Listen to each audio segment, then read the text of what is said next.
People conference के chairman Sajjad Ghani loan ने NC अध्यक्ष फारूक अब्दुल्ला पर निशाना साधा है। सज्जाद गनी लोन ने कहा कि फारूक अब्दुल्ला पहले कश्मीरी नेता हैं जिन्होंने अपने बेटे को केंद्र में मंत्री बनवाकर बीजेपी का हाथ थामा था। लोन ने कहा कि जम्मू कश्मीर की बर्बादी के लिए नेशनल कॉन्फ्रेंस जिम्मेदार है। और दुआ करो आज आ जाए, अल्लाह गवाह, मेरा वादा है। भूख है, बाबरी मस्जिद शहीद हुई, पहला हिंदुस्तान में जो पहला मुसलमान लीडर बीजेपी की गोद में जाकर बैठा वो फारूक साहब है।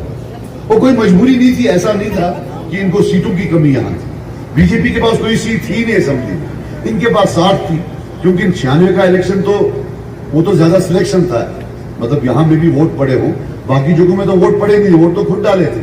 60 सीटें दे दी थी इनको जरूरत नहीं थी उनकी। ये खुद यहां से जाकर बैठे कि मेरा बेटा है, इसको जरा रख ले। उन्होंने उसको कॉमर्स मिनिस्टर बना दिया, फिर फॉरेन मिनिस्टर बना दिया, वो सब ठीक था। फिर जैसे वो सैफुद्दीन सोज साहब ने खिलाफ वोट डाला, उसको निकाल दिया। आज हर एक किश्तवाड़ जिले के पटिमहाल पलमार इलाके में स्थित मदरसा असरार उलूम में आग लगी। आग से मदरसे की 2 मंजिला इमारत को नुकसान पहुंचा। 17 राष्ट्रीय राइफल्स और जम्मू कश्मीर पुलिस ने स्थानीय लोगों के साथ मिलकर आग बुझाई।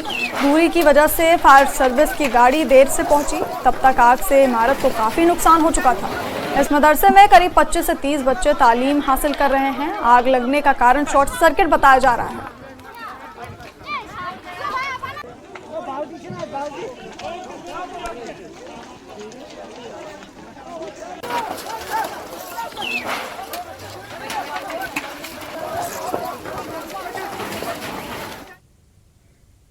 और बुलेटिन